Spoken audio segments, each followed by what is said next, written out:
Hi, good morning, everyone. And it's fantastic to be back here and to have this opportunity to chair this terrific panel on outer space issues and to look at whether space is a domain of conflict or are we in for more cooperation. And first of all, let me thank the organizers for having me here to give this opportunity to share some thoughts and to chair this panel. So on the question of outer space domain, whether it is an area of conflict or cooperation, I'm not sure one can come up with a very clear-cut answer because I think it is both. You do see fair amount of cooperation, but we also see increasing trends in terms of conflict, early trends of weaponization, securitization of space in a big way. So all of that is pushing in a conflict-driven sort of mode as well. So even as there are these terrestrial politics, great power rivalry, great power competition on Earth, being now extended to space as well, space domain, you do see a fair amount of cooperation, like I said, whether it is in terms of technology sharing, sharing of expertise, cooperation in terms of extended training to the scientific and technical expertise and so on and so forth. There are also opportunities that we see increasingly in terms of states coming together to develop space law, space policy in terms of global governance debates. So all of that is happening, but the same cooperation, I think it's also driven by a certain amount of geopolitical interest. So the world that we see is increasingly in terms of cooperation on any parameters, whether it is in terms of technology sharing or in terms of the global governance debates. The world is also divided in some ways along these geopolitical fault lines. So this great power competition is really spreading to the, and it's also spreading beyond the top 3 or 4 major space players to middle powers, and they're also getting sucked into this whole politics. And these competitive dynamics can be increasingly seen in the kind of activities that states engage in and the kind of technological developments that they undertake, whether it is in terms of, you look at, for instance, the growth of counter space capabilities. Anti-satellite weapons are the most visualized and most visible, most talked about technology, counter space technology. But there are a range of other technologies, counter space technologies, such as cyber, electronic warfare, directed energy weapons, and now any number of things which are also cheaper, easier to access in the open market, and so on and so forth. And these are the kind of technologies that states and other parties are increasingly procuring.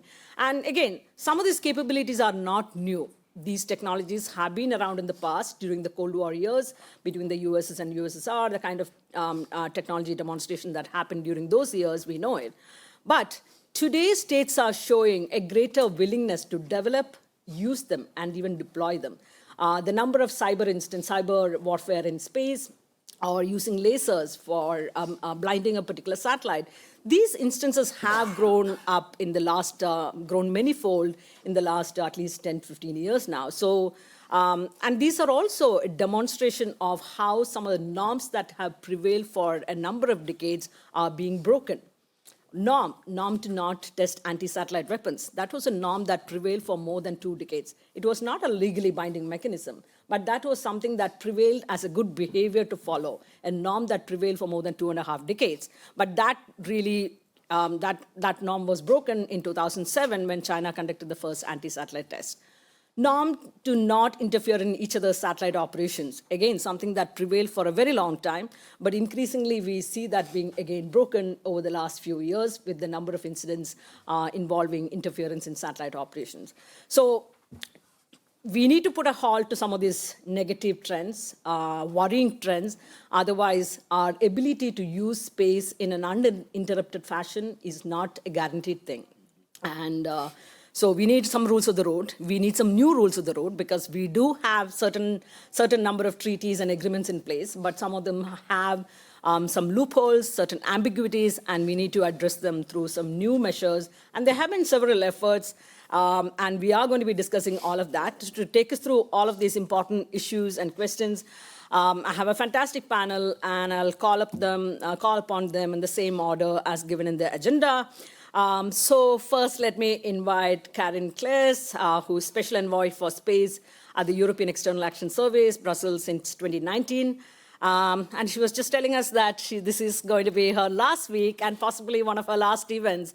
So I'm particularly happy that we have you on our panel to talk us through some of the important developments in space. She has a very impressive, of course, bio, but I think all of us possibly have the access to these bios, so I'm not going to get into that. So let me hand it over to Karen to take us through the questions, some of the space issues. Thank you. Over to you. Thank you very much, dear Raji, and good morning to all. It's indeed a pleasure to be here today with you for this discussion, and I will start with a few general remarks and then go into some more details to sort of kick off the panel, and I'm sure that the other members of the panel will add interesting elements to what I will be saying. First, let me recall that Europe is a global space service provider. Galileo, Copernicus, a third flagship program, IRIS², initiated for secure communication. I mean, you all know them. EU member states own and operate also national space assets, including assets that serve security and defense purposes. Finally, last but not least, and very dear to my heart, the EU Satellite Center, SATCEN, provides the EU with unique geospatial intelligence analysis capability to support decision-making and action of the EU and of its member states. Second, space is critical for the strategic autonomy of the EU and of its member states, like it is for every nation today. The functioning of economies, citizens, and public policies increasingly relies on space-related services and data, including, indeed, those in the field of security and defense. Space also contributes to achieving the EU's political agenda, enabling the digital and the green transitions and enhancing its resilience. Yet, space is an increasingly contested area and not only congested and competitive. The EU Security Union strategy in 2020 already recognized space infrastructure as an essential service that must adequately be protected against current and anticipated threats and be resilient. In 2022, the strategic compass defines space as a strategic domain, and the EU Space Strategy for Security and Defense that has been adopted in March this year identifies lines of actions to meet this challenge in a geopolitical context of increased power competition and intensification of threats to the EU and to its member states. The EU actively promotes the preservation of a space and secure space environment and the peaceful use of outer space on an equitable and mutually acceptable basis for present and for future generations. The EU recognizes outer space as a global commons. It is committed to the mutually reinforcing role of transparency and confidence-building measures by reducing the risks of misperception, miscalculation, and unintended conflict escalation. Preventing an arms race in outer space and preventing outer space from becoming an area of conflict is crucial to safeguard the long-term use of the space environment for peaceful purposes. We are and we do remain strongly committed to this final objective. Let me mention here the very important notion of due regard. Upholding the duty of due regard in the conduct of activities in outer space is essential to ensure the peaceful use of outer space for all, spacefaring and non-spacefaring nations. Having due regard to the interest of others in the conduct of activities in outer space is beyond being a voluntary norm of state behavior. It is a legal obligation of all spacefaring nations enshrined in the Outer Space Treaty. Elaborating further this concept of due regard and its application in outer space would considerably enrich consideration on responsible behavior in outer space. Why a behavior approach, preferably to the traditional capability approach of non-proliferation and disarmament? Well, space systems and services are increasingly for dual use in many countries around the world. The services provided by the EU space program, which is a civil program under civil control, and by commercial entities, can be used by security and defense actors like any other infrastructure. The EU will also further develop these services to increase its strategic autonomy. The sanitary crisis caused by COVID-19 pandemic proved how important it is, the concept of strategic autonomy. Let me take an example. Debris removal technologies are being developed with a clear beneficial role for reducing the congestions of some orbits. Yet, the same technology, the same capability could be used to capture a satellite belonging to a third state or a commercial actor for every purposes. It is the behavior that is problematic, not the capability per se. Transparency and prior notification of the maneuver would therefore be a responsible behavior to scale down the risk of misunderstanding, misperception, miscalculation, and unintended escalation. The efficiency of the behavioral approach is demonstrated by the national commitments made by an increasing number of UN member states not to conduct destructive direct ascent anti-satellite missile tests. Pursuant to the resolution on the destructive direct ascent anti-satellite missile testing that has been adopted during the last but one, so the General Assembly in 2022, General Assembly 77, by a vast majority of member states. In this context, I'm honored and pleased to reaffirm once more today the commitment of all member states of the European Union not to conduct those destructive direct ascent anti-satellite missile testing. This can contribute to build the necessary confidence between states for the development of possible legally binding instrument in the scope of space security in the future. And it contributes further to our overarching goal of preventing an arms race in outer space.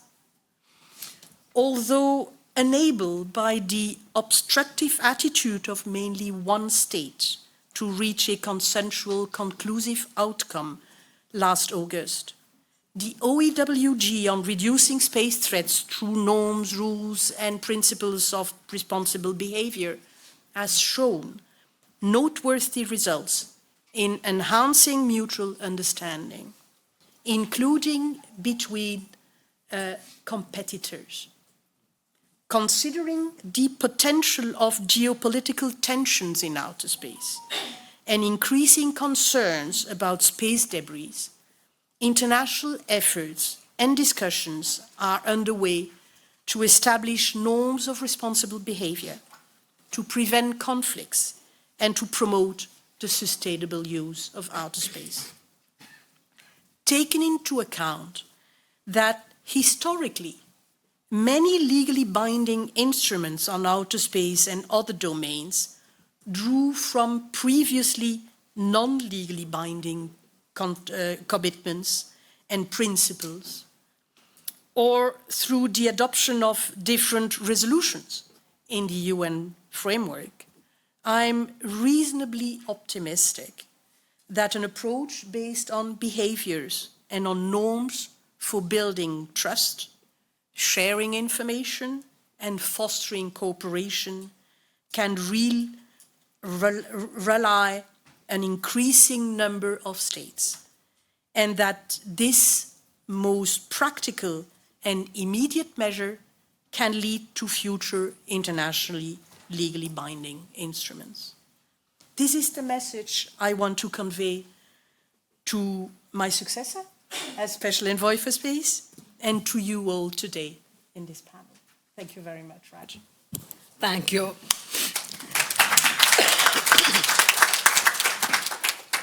Thank you, Karen. That is, I think, terrific, an overview in terms of outlining how EU, as well as other states, are so involved and using space for a number of number of applications, and yet we somehow don't recognize how much we rely on space, and if we do not take preventive measures in terms of political agreements, in terms of other ways to moderate the kind of activities that we undertake, whether it is in terms of direct ASAT test ban, or any number of other measures, we are not going to be able to, because the contested space has become even more competitive in a sense. So, and we have to take, and I think I particularly like the way you brought out some of the principles, principle of due regard. It's not a new thing. This is already enshrined in the Outer Space Treaty, but somehow when it came up in the OEWG debates, it also brought in a fair amount of debate with some of the countries really objecting to the use of the concept of due regard and kind of thing. So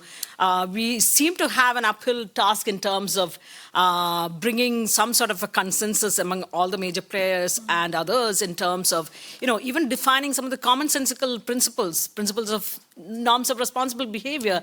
Somehow when you talk about norms of responsible behavior, it is seen as something so sort of very esoteric concept, but it's actually commonsensical principles. That you don't throw garbage at your neighbor's yard. I think that's a commonsensical principle. And in the space context, it would mean to something like you don't engage in activities that would result in more creation of more debris because you're polluting space for everyone in a space. Space is truly a global commons. But somehow, increasingly, it does seem like you do have to define each of these very commonsensical principles and codify them and get a large number of states to endorse on them. Increasingly, that seemed to be the case. But I don't want to kind of take on all the time. So let me move on to our second speaker, Juliana Suez. And Juliana is going to take us through some of these space security issues.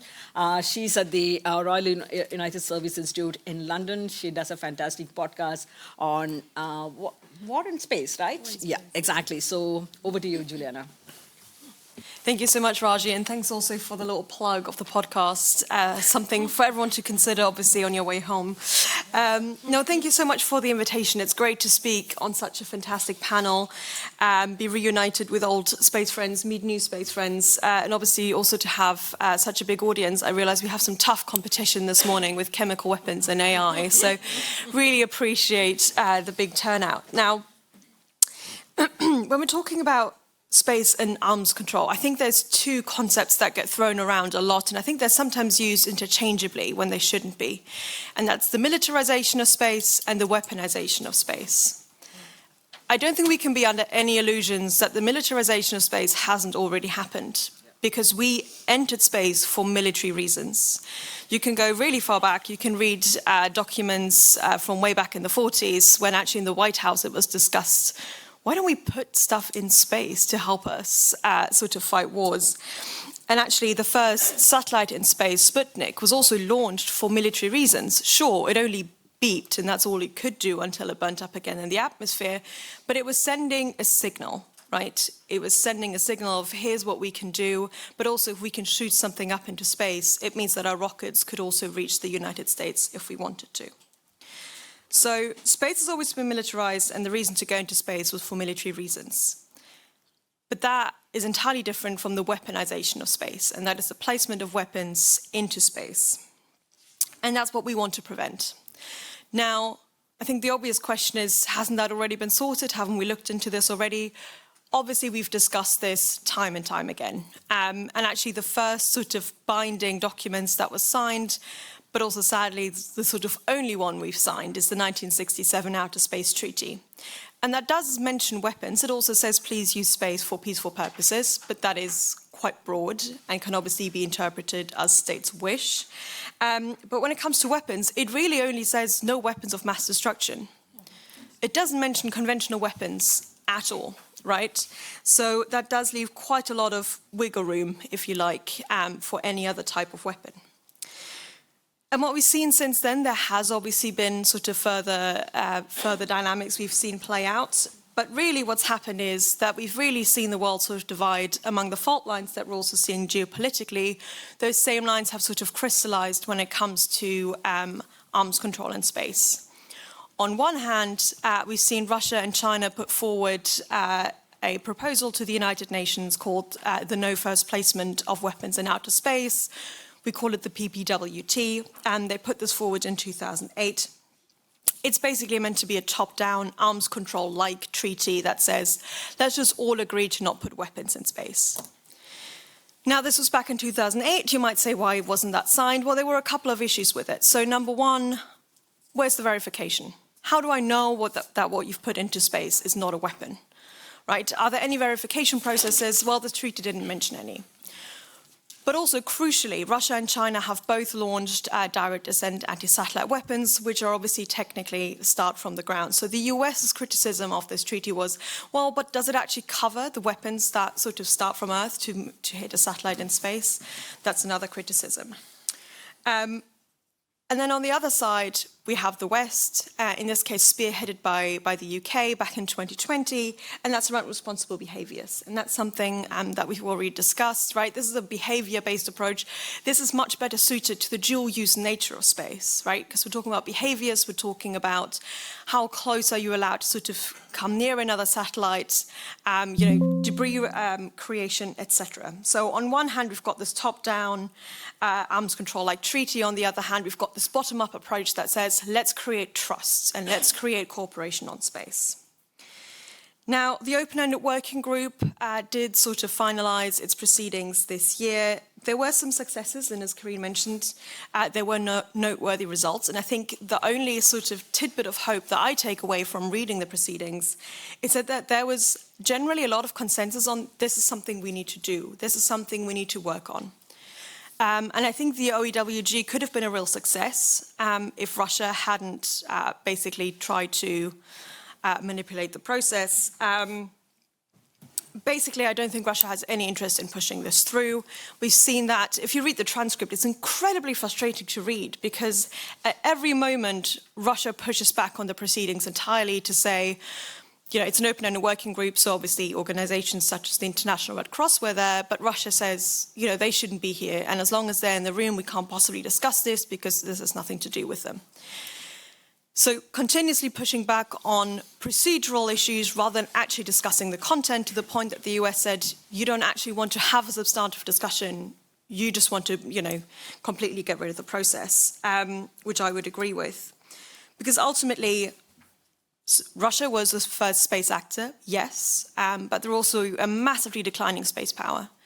And actually, Russia has a lot less to lose in space than, for example, the US or China.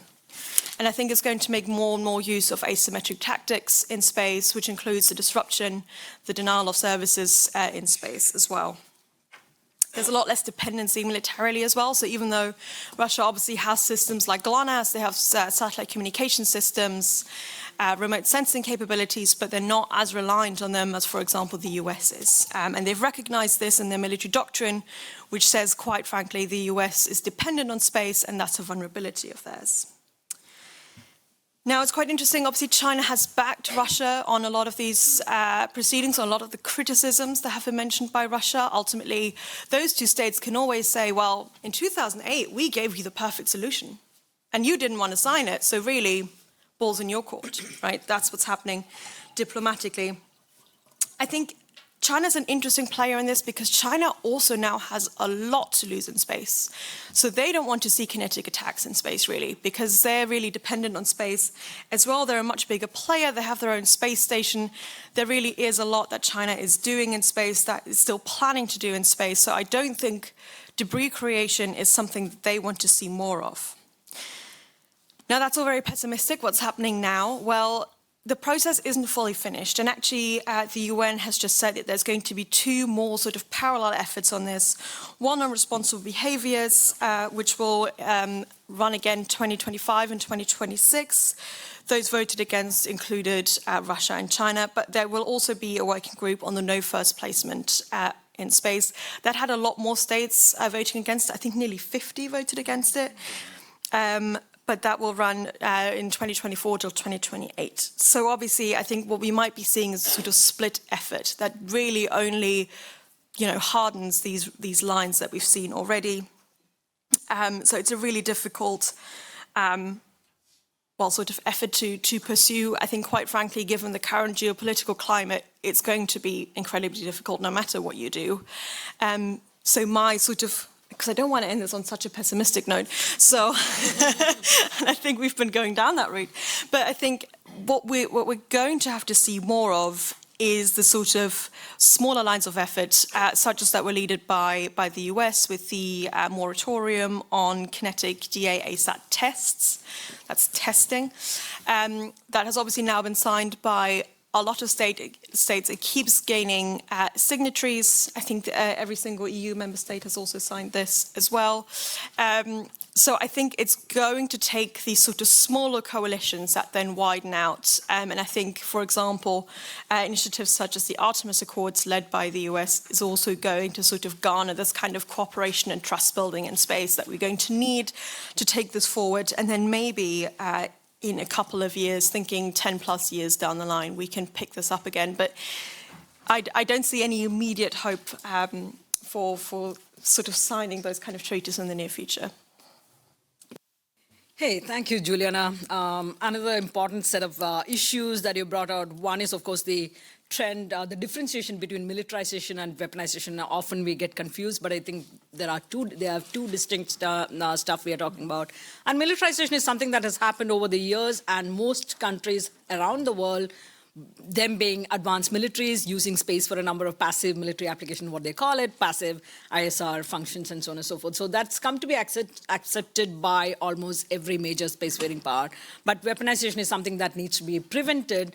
But weaponization, by the narrow definition that China and Russia use, it's also that placement of weapons in outer space.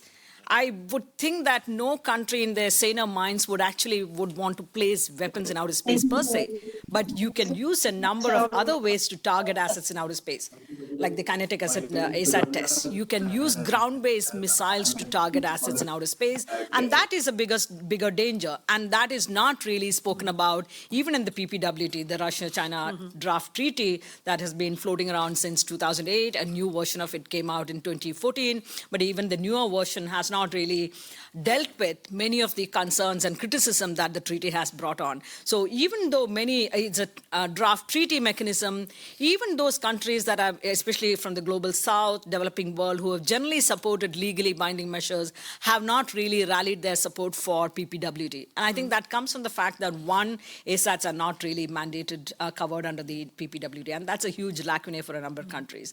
Second is, of course, Russia and China come up with their own definition, even when there are existing definitions in the existing mechanisms, treaties, and so on and so forth. So finding an agreement again and it's an unnecessary effort to kind of create new definitions when there are already. So I think for a number of different reasons. And I finally like the point that we need to possibly look at smaller efforts, maybe smaller technical agreements to deal with one set of issues. And I think the ASAT test ban, I think that is one good example. So instead of looking at, because we clearly lack the international political climate at this point of time, trust is something that is completely lacking at this point of time. So that without that trust and confidence among major powers, what can be done, given that the space security threats are growing day by day? So maybe go for smaller technical agreements dealing with one set of issues. So maybe something to tackle the cyber incidents in space, something to look at the ASAT test ban, rather than looking at an overarching sort of a comprehensive agreement that may not really come through in the immediate political, within the current political climate. With that, let me bring in our third speaker, Marco Aliberti. Marco is the Associate Manager and Lead on International Engagement at the European Space Policy Institute. Over to you, Marco. Thank you, Raji. Good morning, everyone. It's quite impressive, that we see, older generation or previous generation with ending up like with a note of optimism, and younger, feeling a little bit frustrated. And I have to tell that I came here and I thought, okay, I'm gonna share my cynism, and pessimism, and now I feel confronted, to balance the thing, and also because a lot of food for thought has been already offered by the three speakers, so I'll try actually just a few remarks to complement. And since this was mentioned, actually, maybe I would like actually to focus on what we can call conflict dynamics within cooperation dynamics. Of course, as Raji said, cooperation and conflict are not mutually exclusive. They simultaneously coexist depending on the issue area we face, also within the same issue area, depending on the countries involved. But even, again, within cooperation dynamics, for instance, in the form of multilateral discussion or programmatic initiative, often we find basically a situation of conflicts. Not necessarily open conflict, but conflict in the sense of fundamental disagreement about basic principle, about the value, about the way we want things to be done, about the objectives we want to pursue, And that again, this is a point that was mentioned already. Within cooperation dynamics, be them in the form again of programmatic initiative or the multilateral discussion on governance, the policy dialogue, what we see is a sort of polarization of the international community, or if you wish, a sort of bifurcation of the international space community around two competing and mutually exclusive blocks, in a sense. On the one hand, this is very visible, for instance, in the civil area, in space exploration, lunar exploration, for instance, with the opposition between the US-led Artemis, program on the one hand, and the China-led International Lunar Research Station, for instance, on the other. And also a competition between these two blocks, not only in terms of, achievements of new space first, the first permanent outpost or the first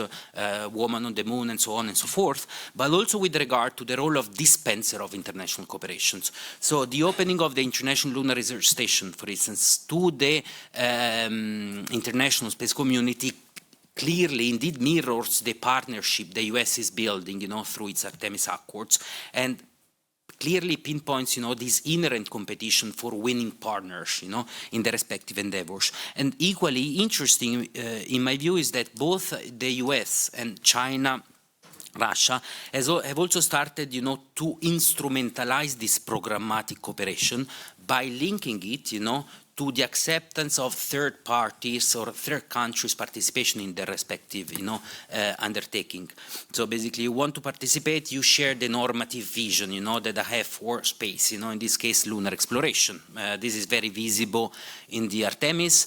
It is also visible, it starts to become more visible in the International Lunar Research Station organization, with the setting up of this space law. But now, beyond actually, and to link it to what Juliana was talking about, and also Karin and Raji, beyond these civil or semi-civil space exploration activities, this divide is well evident in the space security debate, with basically a split between two non-reconcilable school of thoughts. On the one hand, a school of thoughts that tells, the only way to ensure space security or PAROS is through legal measures. The other is basically that recognize the issues in creating, in having, legally binding agreements and privileging, I would say, politically oriented, soft law-based approach, to solve these things. Now, the split was well evident, not only with the I would call it failure, of the open-ended working group. Of course, there were elements, of success, I would agree,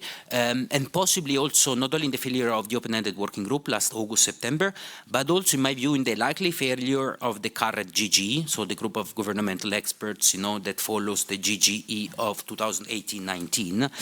But beyond these two specific, also, where was this split? Well, evident in the resolution, that we saw at the first committee in November, basically, where we saw the presentation and adoption of resolution that would basically establish two completely parallel and separate open-ended working group. On the one hand, the resolution, as Juliana, I think it was L15 or something, on reducing space threats through norms, principles, and rules of responsible behavior, which was led by the West, by the UK, and France, and opposed by China, Russia, and a few handful of players. On the other, basically, that would establish an open-ended working group of 2 years, 2025-26. On the other, basically, the resolution on the further practical measures on PAROS, basically, so the prevention of an arms race, which would also establish a 4-year open-ended working group process. Now, the thing is, and then we saw the split also with the no first placement of weapons resolution and other resolutions. The only resolution where we did not see the split was the TCBM resolution, actually. This is also quite interesting. But anyway, some states or stakeholders expressed the view, or at least the hope, that these two parallel processes can work in a way that it will eventually converge, towards a common solution. And here comes my cynism, there are, for one thing, no signs of such developments, and two, in my view, reality is even worse. In my view, we don't even know what we want to achieve in the first place. What the two open-ended working group process want PAROS to achieve. The very meaning of PAROS, again, is unclear, to most. Does it mean arms control? Does it mean disarmament? Does it mean control escalation, so that we maintain strategic stability? Or do we want to achieve, total demilitarization of outer space?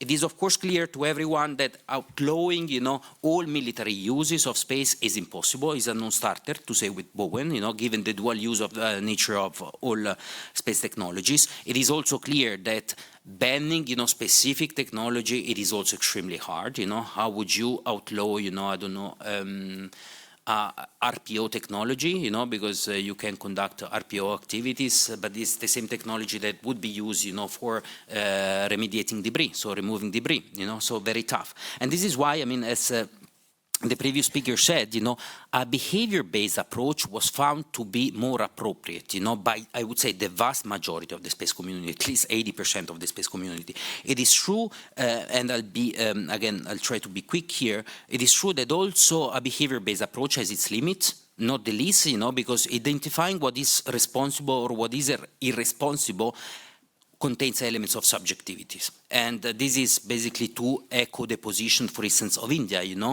and what countries like China, Russia fears that they do not have the power of telling, the power of the narrative, to tell and claim what is responsible or is irresponsible. This is just an excuse, to a large extent, but there are elements of truth. And this is why maybe I want to echo a perspective that was put on the table, by our moderator.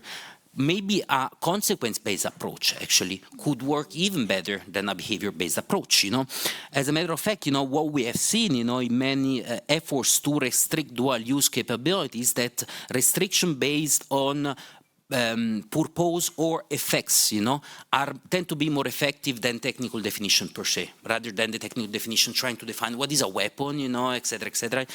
Of course, technical definitions are important, but they come after, achieving a convergence on what the purpose is in the first place.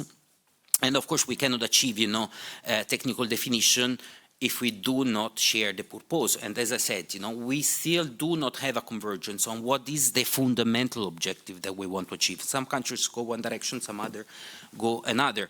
Now, and beyond this fundamental divide, few other points, 3 seconds actually, few other points of disagreement that we will see in the multilateral discussion to ensure PAROS. First of all, beyond this fundamental, the perimeter of activities, what do we want PAROS to cover? Then the method, so hard law versus soft law, TCBMs or guidelines. Third, basically also the needs of an all-encompassing framework versus specific frameworks. So do we want to have a holistic approach that covers everything, or do we want to tackle specific problems, on an individual basis, maybe in different contexts or different fora? And last but not least, of course, the extant content of the rules that we put in place. And this is extremely tough because different rules, of course, will impact the utility of the different actors differently, And actors cannot be indifferent, to the specific provision and the technical, including technical standards. They have impact, on competitiveness, industrial competitiveness, on many other stuff. So even if it's in the interest of all states, to have some rules in place, rather than leaving the security of outer space, at ever greater risk, it is not easy to reach this agreement. And because of the polarization of the international community, and two, because of the distributional issues, associated to the selection of specific rules or focal points, all these issues may create a deadlock in their negotiation, What is the in-between solution? We need to be happy, in my view, for the coming years, also because if we expect or wait for open-ended working group, we may end at least 2026, and 2028, while we need solution now, because problems are becoming really tangible now. So we need to be happy, actually, with low-hanging fruits, actually, and this is where I want to balance, the perspective. Sorry if I took it longer. Thank you, Marco. That's been fantastic, and I think that a point that came across all the three presentations so far is also that you do have several mechanisms, several processes that have happened over the past few years. The GG 2013-2014 on TCBMs did produce a consensus report at the end of the day. But since then, it has not been an easy process to create that consensus. So the lack of consensus among the major powers has become the most significant impediment in terms of our ability to develop any sort of agreement, whether it is a political agreement, political instrument, or even a legally binding mechanism, and so on and so forth. But each of the processes, the GG in 2018-2019 on PAROS, or the OEWG on norms of responsible behavior, or the subsequent GGs that are happening, and so on and so forth, they did not produce consensus reports. That's one negative fallout. But at the same time, I think, especially in the context of the CD being stalemated for more than 2 decades, with no substantive discussions on any of these aspects, the fact that each of these processes did produce considerable amount of discussions involving all the major space powers, I think that is still a very useful outcome from this process, in a sense. Yeah. It should have allowed for a better, greater understanding of each other, where each of these countries, each of the powers come from in terms of, even if they don't agree on what is a space weapon or what is a defensive use of space, or there are lots of things that need absolute conceptual clarity. But even then, I think we are a step possibly closer than when we did not talk to each other at all. So I think even as there are no consensus come through many of these kind of recent processes, I think it's important that we do engage in conversation. The other quick point that I really like about, and we don't really have global discussions as yet, is on RPOs, activities like rendezvous proximity operations, essentially the broad category of on-orbit satellite servicing technologies that are purely civilian and useful because you are able to extend the life of a satellite by remotely repairing, refueling satellites, and so on and so forth, or satellite technologies that are being developed to clean up the space, get rid of the space junk, in a sense. But if you're able to develop these technologies, the worry and suspicion is that the same technology can be used in a nefarious fashion.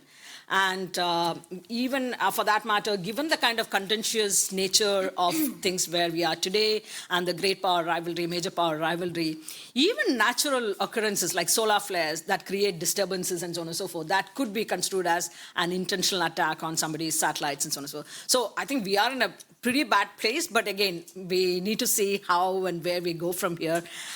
Without further ado, last but not the least, let me get our fourth speaker, Ms. Giulia Pavesi. She's a researcher in international space law at the Leuven Center for Global Governance Studies, Institute of International Law, KU Leuven. Over to you, Giulia. Yeah, it's tough to actually intervene after all these presentations because most of things have been said, but maybe I would like to add or complement to some comments. First of all, indeed, we moved towards a behavioral approach, and indeed, this seems to be the route and the methodology preferred by international community. But here, some things should be, for a successful, at least, approach to the behavioral approach, should be addressed. The first thing is, for sure, if we focus on the behavior, and this is what has been done, we also then need to set some thresholds, so perform a threshold analysis of what the specific behaviors entail, and therefore then look at the effects, which is somehow a step that so far has not been done, at least at the international level, but mostly and only at the national level. The second issue is that once we have performed a threshold analysis, we will then have to focus on the effects of these operations, because only by focusing on the effects, then we will link the consequences in international law to the behavior that was conducted. This means that we have to operationalize these effects. How do we do that? At the international level, it's very difficult to operationalize these concepts, which means that the preferred methodology, at least I believe, will be a regional approach. This has been proved now actually at the EU, we can say regional level, for instance, by conducting in the context, by foreseeing in the context of the new space strategy for security of defense, the performance of common and shared exercises. From exercises, then you draw scenarios, and then it's based on scenarios that you can actually agree on a common response, and therefore ensure predictability then of responses. Another issue that was touched upon during the other presentation is indeed the one of due regard.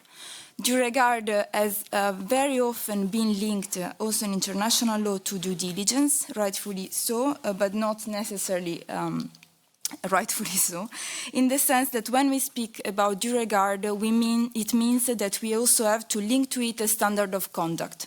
And this means that states will have to agree, and I speak about states because in the first place it will be an exercise that will have to be done at the national level. They will have to agree on a standard of conduct in space, which brings us back to what is then responsible or irresponsible behavior in outer space. The other thing that I think is very important then when we look at the effects is really also in terms of targeted infrastructures.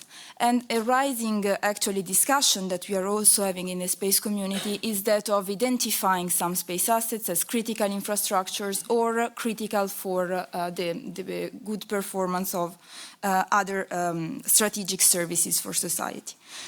The designation of critical infrastructures today is still a national prerogative, and rightfully so, but we can agree on shared procedures on how to protect and how to ensure the critical resilience, the resilience of critical infrastructures, which is once again an exercise that the EU has started to perform at the regional level, but not only, also in conjunction with, for instance, NATO in the joint task force that they put in place.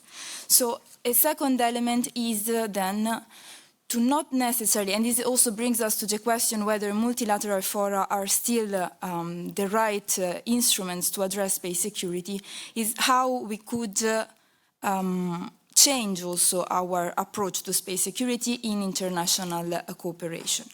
Here, I think it's also very important right now to focus on partnerships between organizations. So if we work first at the organization level and the cooperation level between organizations, then we can move to the international level. We always focus on the international level, but the two processes don't exclude each other. I can start with a parallel regional approach and then bring it to the international level, which is again one thing that the EU seems to have done in many fields, including in STM, where they first want to consolidate a regional level and then move it to a global approach. A third thing that I think it's important to also address is the enhanced involvement in the picture of the commercial actors. We were used to some dynamics where only member states were basically the real actors in space, while now we have really a web of relationships among of actors in outer space, including commercial actors, which are not necessarily linked to the national authorization of the state from which those activities are authorized. And this is something that we have to account for, especially when, for instance, again, the target of some malicious activities in space will be commercial actors, because it's very important to understand there how to unpack then these complex relationships. Another issue that is also quite important to agree, and again, it starts first at national and then regional level rather than an international level. It's true that the very core of space law was developed at the international level. We all know the Outer Space Treaty and so on, and these very vague principles that basically make of this treaty a framework treaty through which then, where then states can develop national frameworks. But it is also true that in the end, when the states go to implement their obligations according to the Outer Space Treaty, they do it at the national level. And this, right now, is also displaying in a divergent approach to national space legislation. In the long term, this will, of course, undermine the very duty of states to ensure the equitable access to orbit and spectrum resources, which means that also in that case we have to try to develop regional approaches, which again is something that the EU seems, so I'm maybe more positive in this panel in this sense, because we have two initiatives in this sense by the EU, and we have a EU space law that was announced in the strategy. A EU space law doesn't mean an harmonization of member states' law. It means an approximation of member states' law, which means that it will go to act on the very core of very basic elements, and then states will build on that. Another very interesting that was announced in the STM joint communication was the possibility, and of course it's a possibility, so we have to live with that, of a possible acceptance of the treaties by the EU. When an organization accepts the rights and the obligation of the treaties, it means that it goes to fill with content those obligations, the obligations that are detailed in that treaty, which once again will provide actually a sort of unified, at least a regional level, interpretation of specific principles on which then to build upon.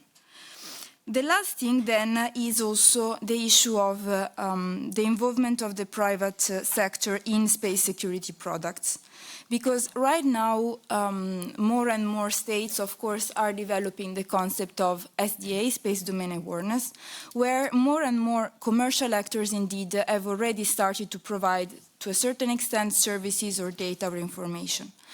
In these, if we want then to ensure the overall security of the supply chain, also in regard to space security products and services, it means that states will once again have to intervene with a coherent and consistent approach.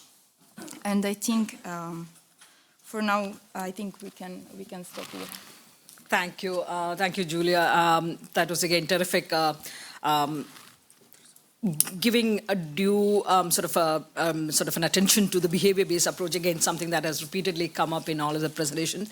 And I think that really puts in place what are the standards of behavior, standard of conduct, which takes you back to the responsible behavior, norms of responsible behavior debate in a sense. I also like the regional approach because I think there have been increasing conversations around should we look at the multilateral fora as the sort of end-all and be-all for creating consensus and so on and so forth. Can we start conversations at a regional level? Can we start conversations in minilateral groupings? Can we get the middle space powers to come together using, and those are supposed to be more or less in terms of both technologically and financially capable states who can invest in sort of a technology-based verifiable means and so on and so forth. So there have been different formulations that have been debated over the past few years, given the lack of consensus at the multilateral body. But I think for many countries, especially in the developing South, they also insist on multilateral forums like UN being the ultimate body where these discussions should happen. All of these agreements need to be developed through multilaterally negotiated process and so on and so forth, and also the whole principle of consensus-based decision to be taken. So we are caught in a bit of a jam as to where and how we go from here. But I think even as, like you said, there can be parallel processes, even as we work on this multilateral processes, rebuilding that trust and confidence among the major players. we can also make simultaneous efforts through regional smaller settings in terms of building consensus in smaller groups first, and then take it to a bigger platform, and so on and so forth. And of course, you also brought out the private sector, commercial players, and what and so on and so forth. We will come back during the Q&A.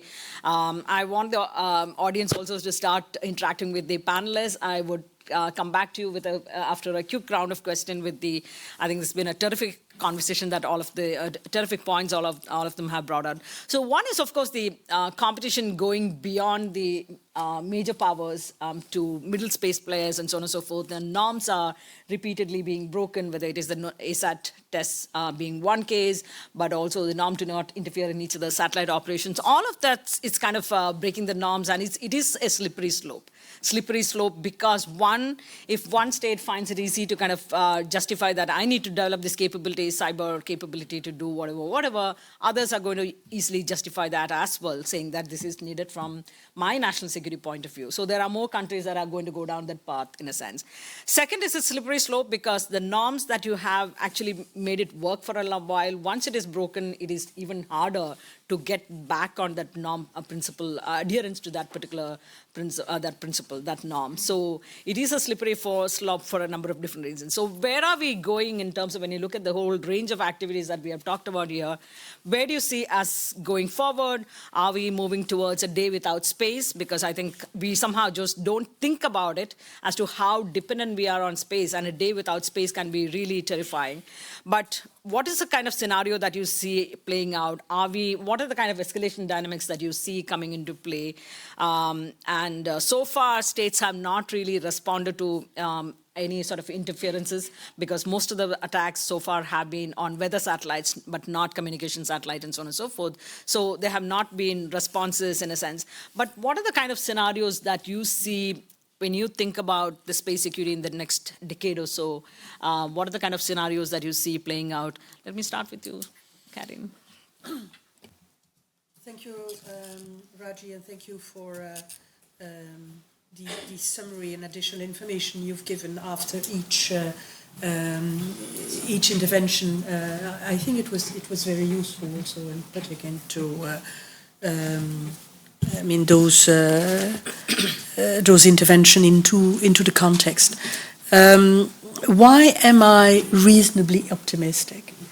I am reasonably optimistic because precisely of the increased involvement of middle space powers and non-spacefaring nations that understand more and more that they are dependent on space services. I think that it is of critical importance to engage with them and to engage on trans-regional approaches on particular topics. 4 years ago, I launched a public diplomacy campaign called 3SOS. 3SOS for safety, security, and sustainability of outer space, but also 3SOS, thrice SOS. It is urgent to act and to act jointly. I think it is indeed critical to increase the understanding, common understanding, and the common awareness of the various challenges that we have in outer space. Of course, almost all space programs have started from the military point of view, except the EU one. However, all the others, we have to recognize it. However, the distinction that Juliana has made between militarization and weaponization is very, very important. And the whole objective of TAROS is to avoid the weaponization of space, as well as to avoid the weaponization of the ground infrastructure against the space. And that is exactly, as you said, what is missing in the PPWT.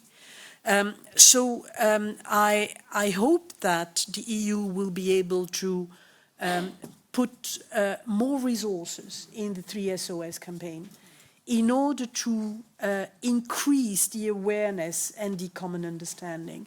One main actor doing that is, for instance, the Secure World Foundation and the various workshops that they're doing. I don't see anyone from the Secure World Foundation here today. But really, I want to pay tribute to the tremendous work they're doing in the whole world with their regional workshops that they're organizing. And I think it is a very important effort. The same kind of thing we can do, put around the table to try and sort out those conceptual challenges that we have before we actually negotiate. The more we develop a common understanding of those conceptual issues, the easier or the less difficult more it will be to then negotiate at multilateral level. And here, of course, the regional approaches and the trans-regional approaches will be very, very useful indeed. Thank you. Thank you, Karin. And again, you do bring in that positive perspective, but you also bring in as to why you have that perspective in a sense. I think we are running short on time, so I'm going to just move it straight to Juliana. Yeah, and I'll try to be quick. So my sort of counter space forecast for the next 10 years. When we speak about counter space weapons, and feel free to ask us in questions if we don't have time, but we generally talk about temporary measures, permanent measures, reversible and irreversible, and there's obviously a spectrum in between. My personal prediction is that we're going to see more temporary and reversible measures taking place in space when it comes to counter space measures. That's mostly because we're still using space mainly as an enabler militarily, so an enabler for terrestrial capabilities, whether it's communications or navigation, etc. So I think that sort of disruption or delay of service is going to be what we're going to be seeing most in the next 10 years. So that's through electromagnetic interference, cyber attacks, or non-kinetic measures such as laser dazzling, where you prevent an Earth observation satellite from taking a picture. I think where we might potentially see a sort of, my only sort of reason why I would foresee a sort of kinetic interaction over the next 10 years would be a miscalculation element. That's my very quick prediction, and before we can move on. Just agree. I want to link the two elements. Indeed, I mean, I think, the priority will be on those, attacks, or counter space that happen below the threshold, of open conflict. So no kinetic, but there is an assumption, that I can do harm, reversible harm, that does not trigger, a response, But then this links actually to the elements. What I fear that we'll see will be a miscalculation, So we cannot really, master, the way this type of attacks will take place, because you can have a lot of variables, taking place, and the risk of miscalculation, and then the risk to trigger, a retaliation or a response that end up in open conflict is real. And then we also need to be aware, I'm also tend to be rather more optimistic in a sense, also because I believe there is also room, to come to terms, because if we kick out Russia, basically, which is the country which has nothing to lose, basically, as Juliana said, we are able to reach agreement, as we are all reliant on space.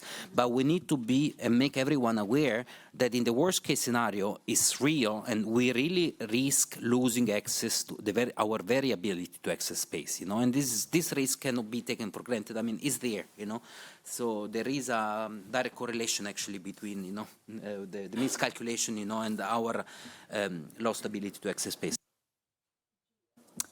Yes, I actually agree with Marcos and with Juliana. For sure, we have a neoliberalist approach in space. Like now, countries are mostly, actually also mostly unilaterally declaring their intent of not conducting destructive ASAT because they already have these capabilities in the first place, or because of the debris issue, they are not an economic advantage means of conducting counter space activities.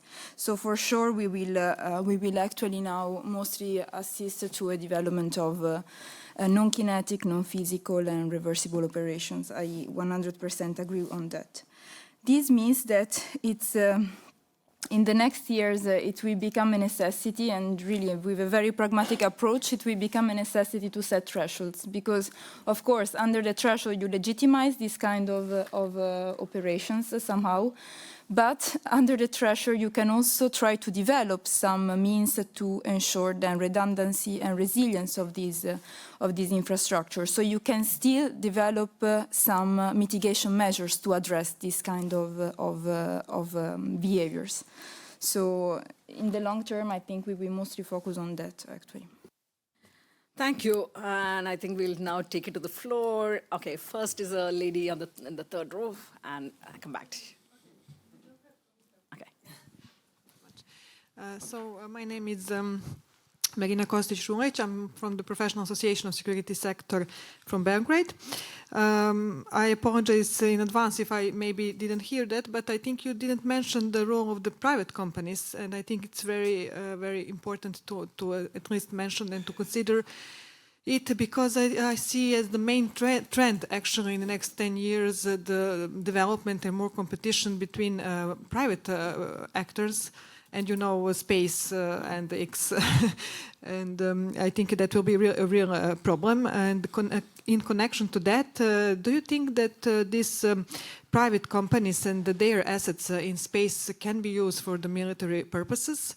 And do you think there can be also some misuse of data of people? What about the data protection and the data that these satellites may be collected? Can that be used also in military purposes, not just against states, but also humans on the ground? Okay, thank you very much. Well, I don't know who could answer, but please, only one maybe person, because it would be too much to for all. So maybe we'll take 2 or 3 questions in one go. So this gentleman at the second row, please.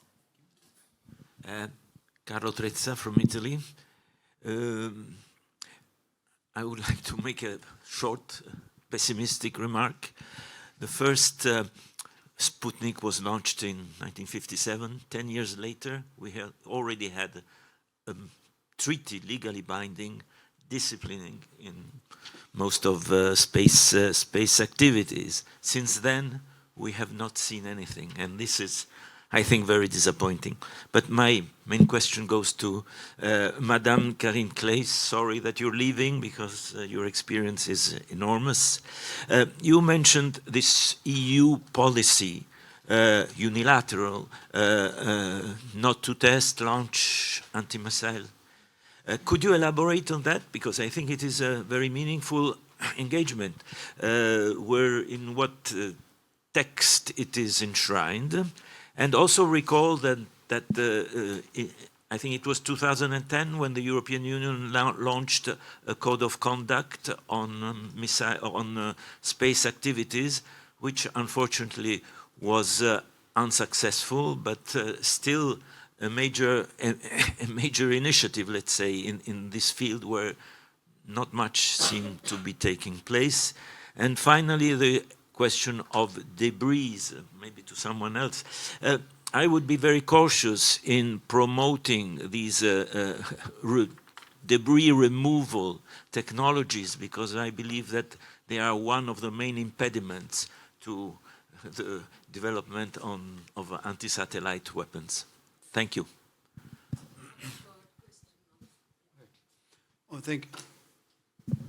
Thank you very much. I start by 3 remarks, please, and then questions. Yes. First remark, our topic is entitled Outer Space Realm of Conflict and Cooperation. Maybe we can discuss, we can debate. I think in general, from the beginning, from the launch of the Sputnik until the fall of the Soviet Union, we have space for cooperation. And from the 1990s until now, we have a space realm or outer space conflictuality, a realm or domain of conflictuality, as we noticed, because we have a new geopolitical environment. The 2 other remarks is that, unfortunately, any of the panelists has not addressed The first is the crucial role of the satellites for our survival. I mean about strategic stability. I think the specialists, the audience here, the panelists, the researchers know that in 1983, thanks to this Russian colonel, this Soviet colonel, who has helped us, to be swallowed, to be destroyed. Yes, because I want to say here that, and my question to one of the panelists is: the technology now is more performant? Can we be confronted to another problem? Otherwise, if the satellites give us some error, so they can be a nuclear war can be triggered.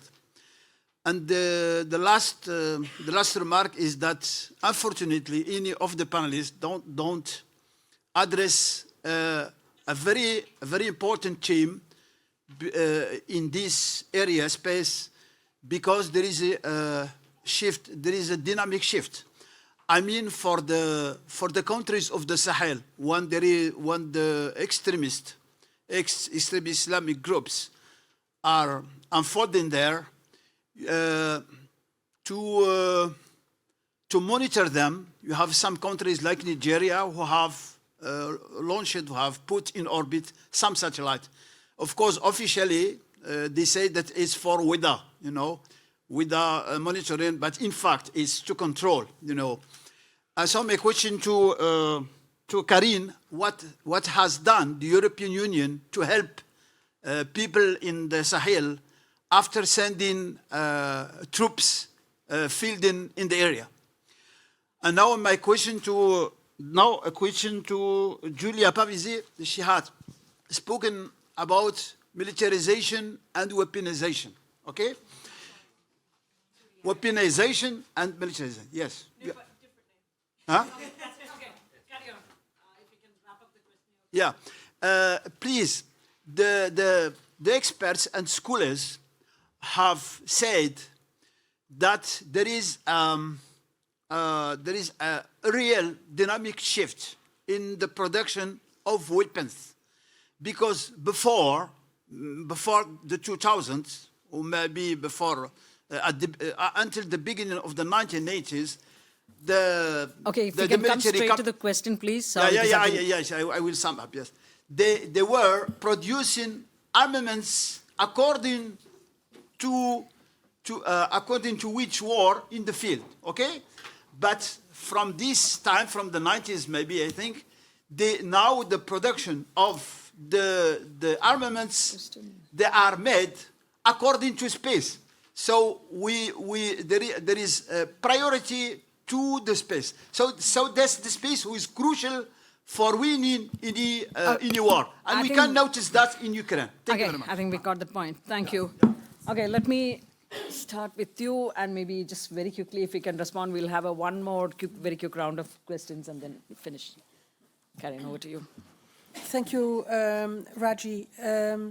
Well, first, the role of private companies and of the commercial sector, I think it has been approached by several of us.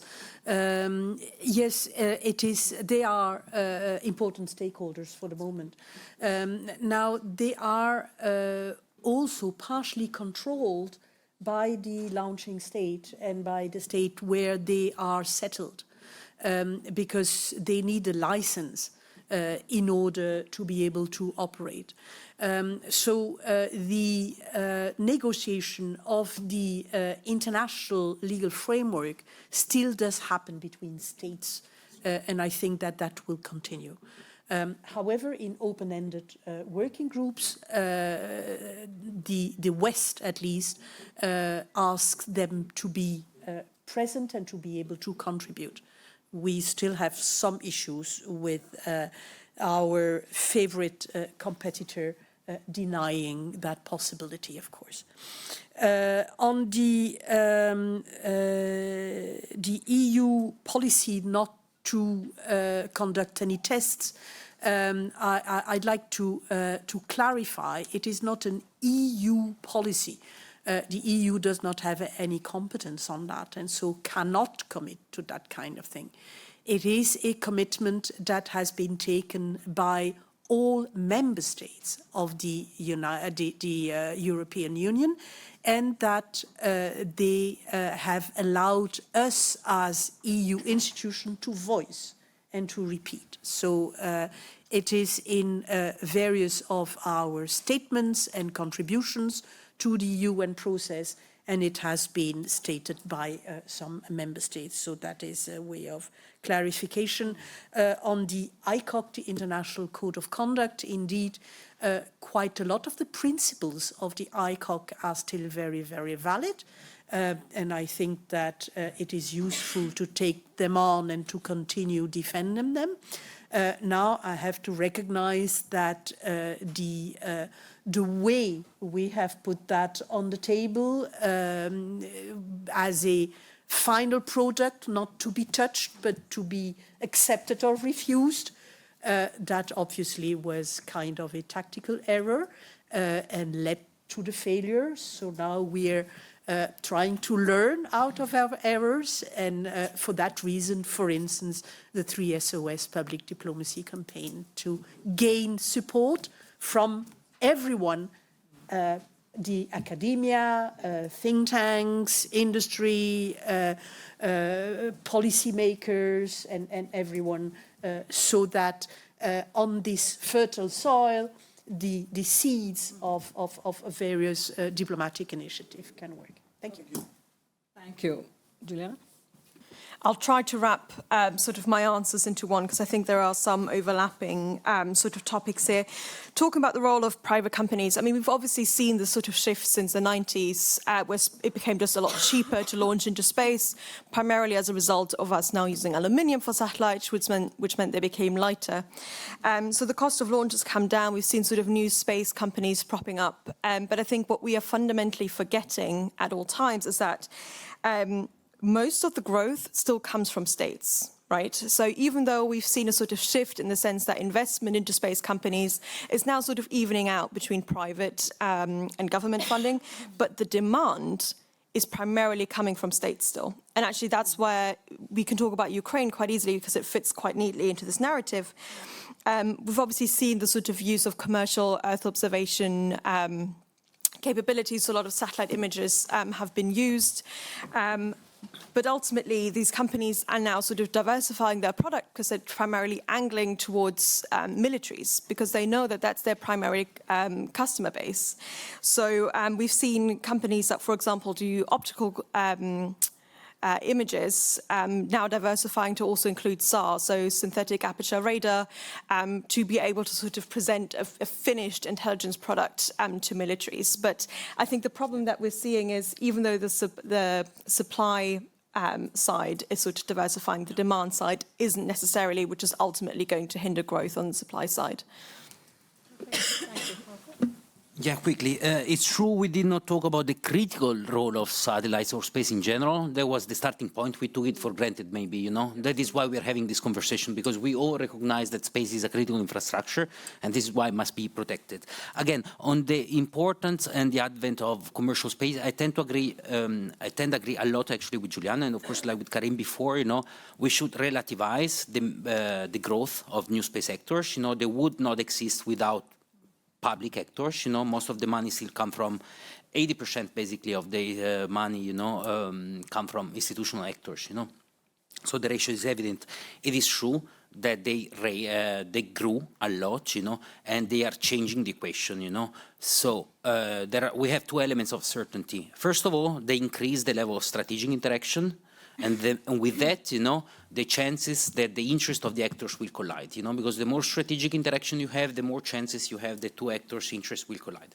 And second, they raise a lot of questions, you know, from a legal and governance perspective, you know. For instance, you know, what is the role of commercial actor in a situation of conflict, you know? Are they neutral, you know? Are they involved? According to Russia, they are not, you know, so they can be targeted, for instance, you know. And then linked to this, to the comment of the person, you know, this Italian friend, again, there is a business case, or at least there will be a business case for active debris removal or in-orbit services, you know. So this market will develop in any stance. I agree that it raises a lot of questions, especially from a governance perspective, you know, because the same technology that can be used to refuel a satellite, it can be used to capture, you know, a satellite and bring it to a different orbit. That again, you know, it makes it tough to prohibit specific technologies. We should really focus on either the behavior, you know, on the use you make of such, you know, technology, or the consequences of using such technologies, as our moderator suggested. Please. Yeah, just very quickly, actually. For the role of the commercial actors, we are assisting to an enhanced involvement of the commercial sector, for instance, in the field of SSA. I mean, they were already involved in telecommunication a lot, also in support of military telecommunication, but we are also assisting, especially on the US side, of an enhanced involvement on SSA. And there, it also poses a bit a legal problem because, of course, those states, those entities, and the data they provide are covered by national legislation. And national legislation, for instance, at the US level, foresees liability waivers for the data that it shares with. Through bilateral agreement or through open service with other partners or customers. And there, indeed, this will pose some problems also in terms of liability for instance, for the accuracy of data, because, of course, if I'm allowed to insert a clause on a liability waiver at the national level, this will, of course, have repercussions outside of my national framework. So this is a problem indeed. It's also true that we need actually to also involve the commercial actor more and more on SSA. We saw, for instance, with the initial initiative on the SDA, the Space Data Association, where basically actually a lot of commercial providers organized autonomously to address SSA. So this is a trend that you can't also prevent at national level. So we will have to find ways to verify them and to coexist with these trends. Thank you. Yeah, there are a couple. No. I have so many other hands out here, so over to you. Very important. Not yet discussed. We'll take it up during the. Yeah. Thank you. No. Yeah. We take it offline. Sorry, that is offline. That is an offline tea conversation. Sorry. No. Thank you very much for your analysis. I agree with probably 95% of it. This is Bruce Turner from the United States. One thing I think you perhaps did not give enough credit to, I think we have to accept it as a given that there's going to be great power rivalry and competition, which means we're not going to get in the near future full international consensus on certain things. But there is great power in setting standards, de facto standards, through actual practices. And if you look at our ASAT resolution, it's only an UNGA resolution. It wasn't accepted by everyone. But it's created a sort of de facto standard. If you look at the NPT treaty, there are nuclear weapons states outside that treaty now. So we're going to have to live with a certain amount of disagreement, a certain amount. But if 80% of the world supports a behavioral approach, it's going to make it more difficult for actors like Russia and China to violate those norms, even if they don't accept them explicitly. Thank you. Thank you. Okay, next question, the second. Yeah. Thank you, Cristina Sicura, Prague Security Studies Institute. Thank you very much for all your remarks. I wanted to come back to your optimism based on creating cooperation with middle-sized space powers.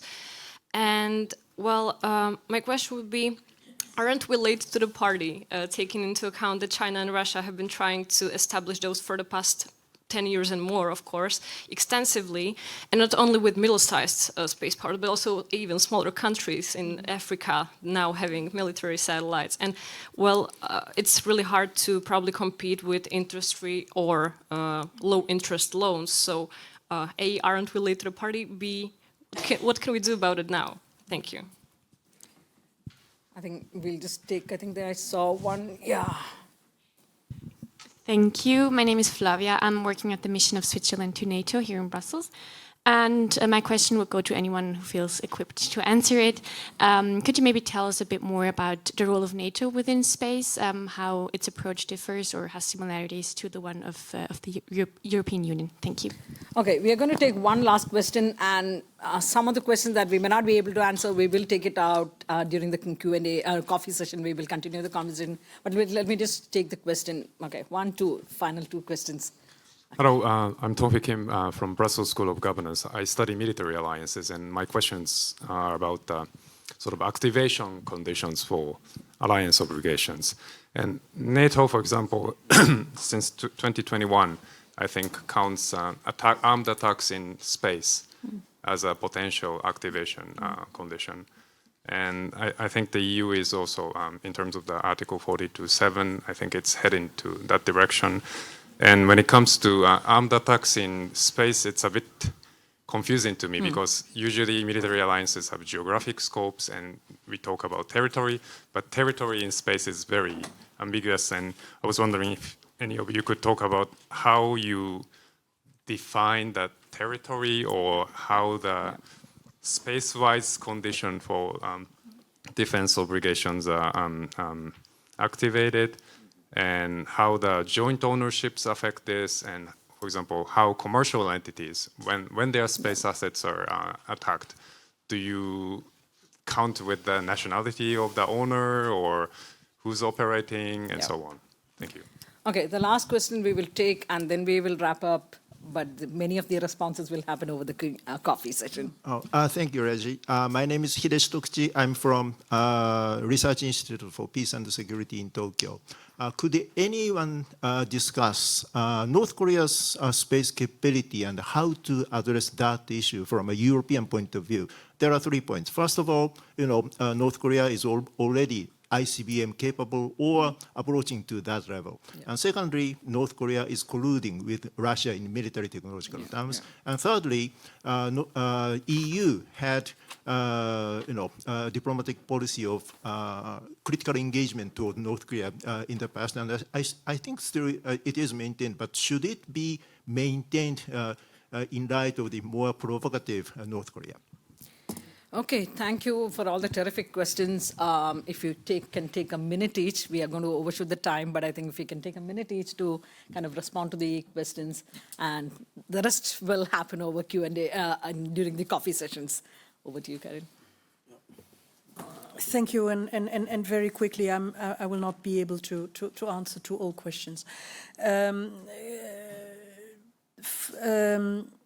Live with a certain amount of disagreement, yes, I do completely agree. Versus Africa, what can be done?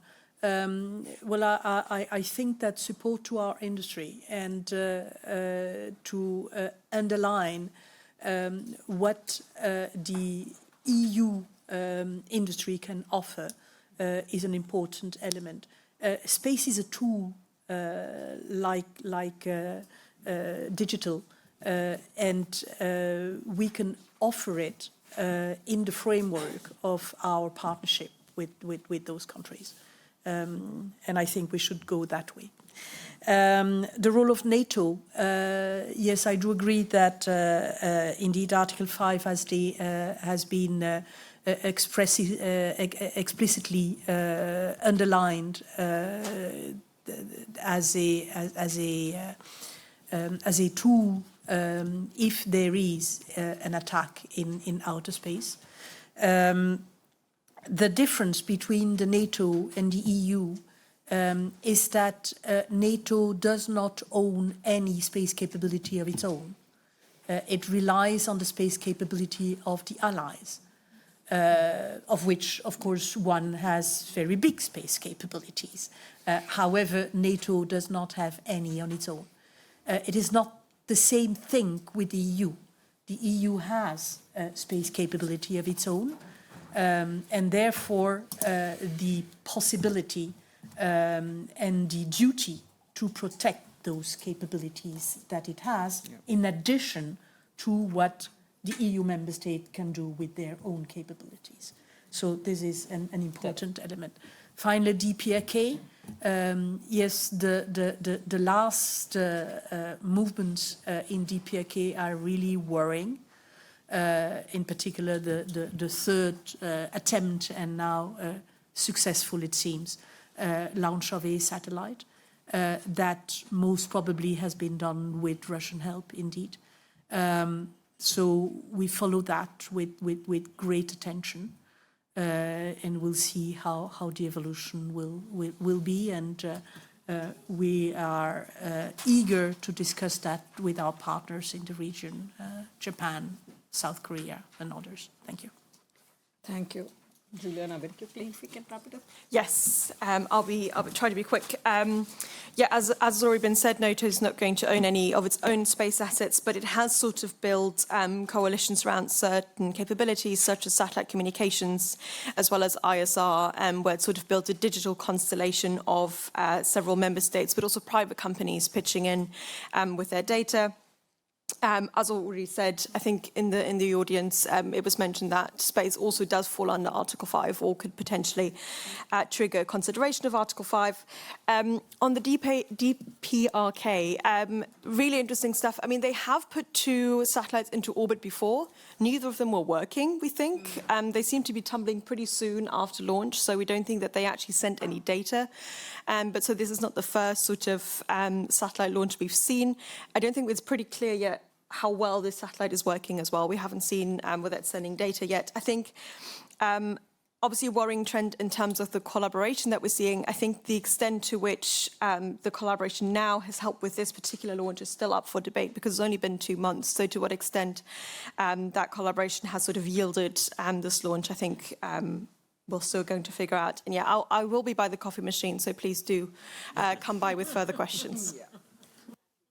Yeah, also leave it very quickly. Just the first actually question, the other we can take at the coffee break. Yes, I tend to agree. I mean, the next phase should be, thoughtful leadership, So we need to live with suboptimal outcome. We cannot reach, 100% agreement, We need to start feeling, for instance, the due regard principle, with concrete actions, For instance, it is in my responsibility, as a responsible actor, to feel, that empty principle with something concrete, I don't conduct ASA test whenever I cannot do PMD. I retrieve the satellites, for instance, with an activity removal and so on and so forth.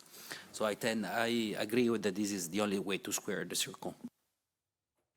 Yeah, also very quick.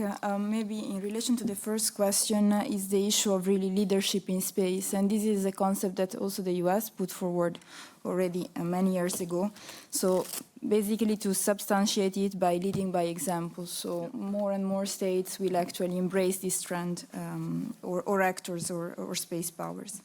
In relation then just maybe to a couple of questions, actually, of course, for instance, China is using APSCO also as a mean to involve other countries in space exploration, but also for sure in setting some procedures for these non-spacefaring countries. So of course, there is also a parallel and concurrent trend towards involving non-spacefaring or countries entering the small circle of spacefaring countries through also international organization or regional organizations. So we have to account for and it's not necessarily, also in this case, it's not necessarily a bad trend, because if we narrow down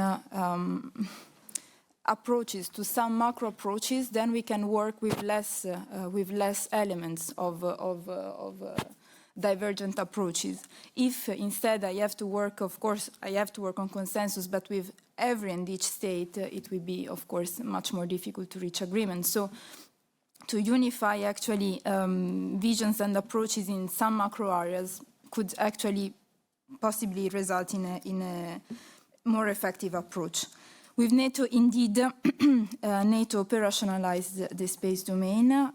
Article 5, however, will be applied on a case-by-case basis, which means that also internally, NATO is setting up a doctrine. NATO is setting up also internally some thresholds to activate the article eventually, but again on a case-by-case basis. And NATO will have also to define a chain of command than in the case of activation of Article 5. So all these elements will also have to be considered at an alliance level. And as Karin very rightfully said, NATO doesn't own space assets. It relies on its allies' assets. So this is also something that, of course, will hinder a bit this process. Thank you, Julia. We did overshoot by 7 minutes, but I think this has been a fantastic panel, and I could not just stop them midway. So kudos to all.